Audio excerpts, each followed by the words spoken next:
Hi, I'm Tim Rubble, and welcome to another episode of Adventure Athlete, Day 7, Building the Ultimate Adventure Motorcycle.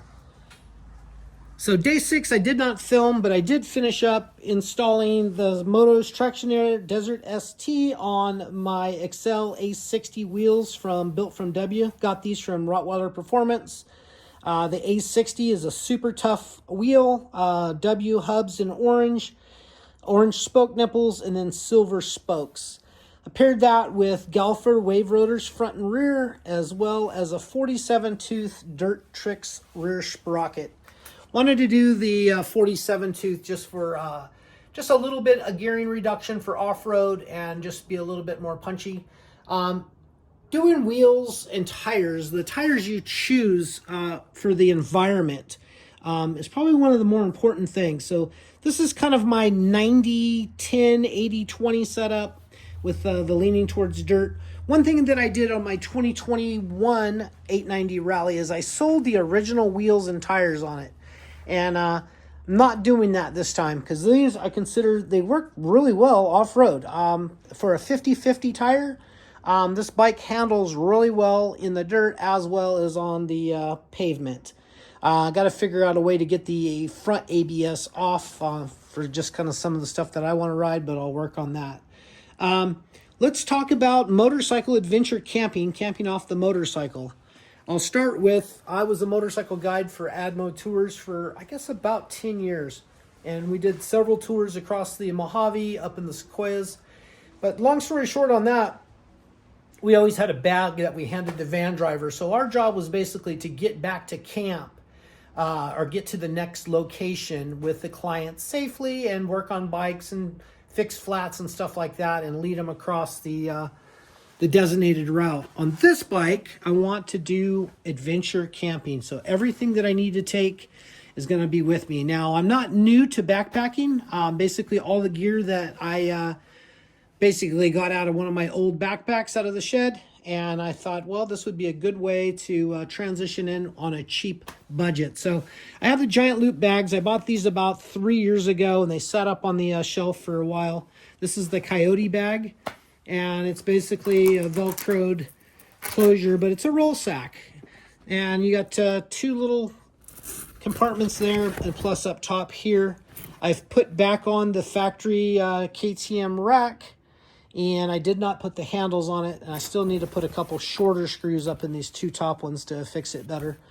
But that's going to be paired with this giant loop, kind of like a giant duffel roll sack also, and it opens on either end and has a purge valve on it. So that, my thought process on that is I'll use this on top like that and put something in that. Maybe like my tent and sleeping bag, although the thing is not as big as I thought it was.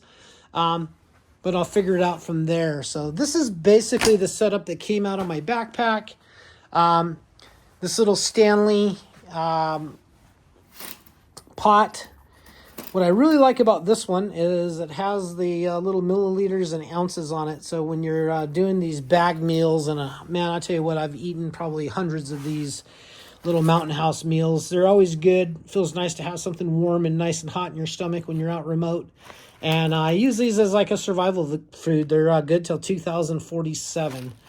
And I like those, but I don't feel like that's exactly healthy. For any of you guys that have been following my lifestyle on the videos, you know that I pretty much went carnivore-ish. I started with full carnivore, but I've added back some like avocados and blueberries and macadamia nuts, olives, stuff like that. And I'll even do some zucchini time to time, cucumber from time to time.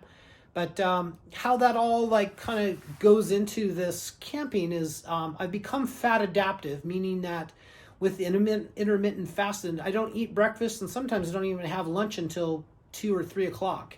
So basically what I'm going to use this little kit right here for is, inside of this is the stove. There's a lighter. I got some tin foil in case it's breezy to keep that going.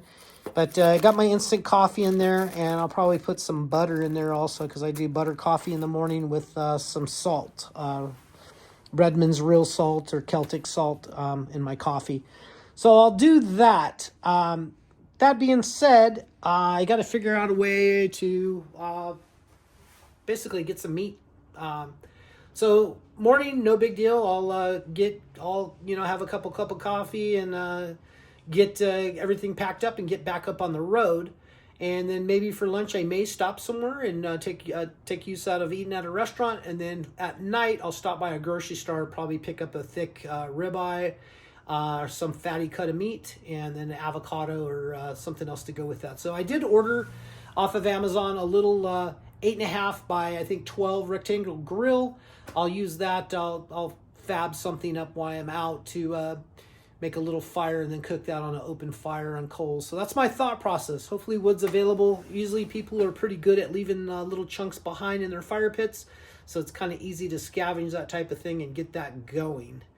Back to the system here. So I'm going to pack this heavy stuff down low to kind of offset the exhaust on this side. I'll pack all of that down low as I can get that in the kit, and then put the as we get up higher, some of the lighter weight, bulkier items on that. But I'll do cooking system on this side. The first thing that will come out of the bag will be like the tent, and then probably a chair, and then the sleeping bag. And that's basically what I got going on here. I got a chair, the Big Agnes. This is a 2-person copper spur, probably weighs about 3.5, 4 pounds. And then I got a 0 degree down sleeping bag. It can actually compress more than that. And I may not even run that out of the shell. I may just stuff it in there just to figure out what'll fit and where. I do run 2 Thermarest pillows. I kind of sleep on my side, so 2 pillows is really nice.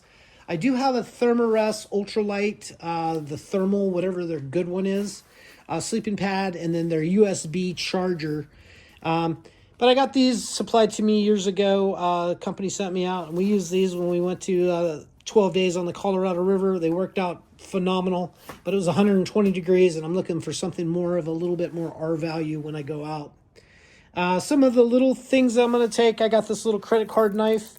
I always carry a blade with me in my pocket, so this is just be an extra. This is some extra duct tape, and then this is packed with some Rolaids just in case. Although since I've went carnivore, I really haven't had a problem where I need Rolaids anymore. This is lightweight, extra lighter, and some duct tape. Paracord is kind of something that's super lightweight, doesn't take up a lot of space. I am utilizing this Tusk Olympus tank bag, and I got that strapped on. And here again, guys that do this this is my first time doing it and just trying to set up things as logically as possible. If you see something that's a little weird or wonky on how I have it, please feel free to comment. This would be the waterproof bag, but you can see I've lost some space inside here because the cap I got is one of those that protrudes. So I have a solution to that. I actually even forgot I had this. I found this as I was doing the build, but it's a flush mount. And so just 7 screws real quick replaces that. Why wouldn't I run that all the time? I actually prefer the one that's just the cap type. I feel like that works a little bit better. So yeah, my plan is to get all this stuffed in there.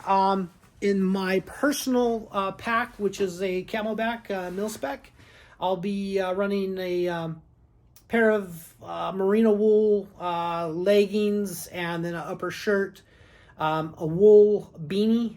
I'll take this Risk Racing beanie with me because it's a no-brainer. I think they've sent me like 6 of those. Every time I buy one of their kits, I got one of those beanies, and they're nice to have to stay warm. And then some fleece little gloves. So when I get to camp, I can change what's in my backpack. My clothes system will be on my back, as well as 3 liters of water. And I'll probably carry an extra liter in a smart water bottle. I am taking a Solier full-size water purifier with me in case I'm somewhere where I can purify water. I have a couple of the minis. I've used those backpacking, and you really have to back flush them a lot, and they do get plugged up a lot. So for the extra couple of ounces, I feel like the bigger one is a better way to go. And I have several of those sitting around, so ready to go. But thoughts on all of this stuff. If you guys have any comments, please comment what you would like to see. If you have any tips for me, I'd love to hear what you guys have to say. I'm kind of new to this part. Basically, I'm going to take this same setup and do some bicycle packing also on it. So first night, I'll go out and just do an overnighter, test the kit and make sure I like everything. And then I'll probably do a 3-day trip, and then we'll work our way up to 5, 6, and maybe even 10, go from there. But long story short is I got a lot more adventure content coming. My plan is to go everything from bicycle, e-bike, motorcycle, to finishing up this Humvee adventure truck. This replaced my GMC Canyon, and I plan on getting this finished here in the next couple of months, and that should be some great content coming on that. Back to welding and fabricating, but this thing's turning out super cool, and I'm looking forward to getting through that process. But I'm really looking forward to paring all of this down, selling off this shop, so I really have nothing to come back to other than to come back home, trade out a few pieces of gear and equipment, and go on the next adventure. Adventure Athlete is supposed to be about not only building the things, maintaining the things for adventure, but going out and doing the adventures. And got my drone out yesterday. I got that charged up, and all the updates. I feel like that's almost a full wasted day of back and forth and getting things back online. And I went and flew the drone this morning, which is a Skydio 2. Really like the drone. Self-tracking and everything works really well. So I got that all updated. Batteries are charged. We're ready to go with that. I wanted to get out today on this, but the winds were super crazy right now. Santa Ana's here in Southern California is really taking us for a loop. But the next couple of days I'll be out on that. I want to go test out these dirt wheels. I think I want to ride the same thing with these wheels, and then come back and the next day go to do the exact same ride but with the dirt wheels, and just see how they compare off-road. That probably should be some good footage. Anyway, a little long-winded again today, but thank you guys for watching. If you're still with me, please like and subscribe, and if just give me a thumbs up, something in the comments just to help spur this algorithm. I'm trying to grow this channel and really go down the road with really good, positive content. That's going to be it for now. I appreciate each and every one of you guys. I'm Tim Roble, and I'll catch you here next time.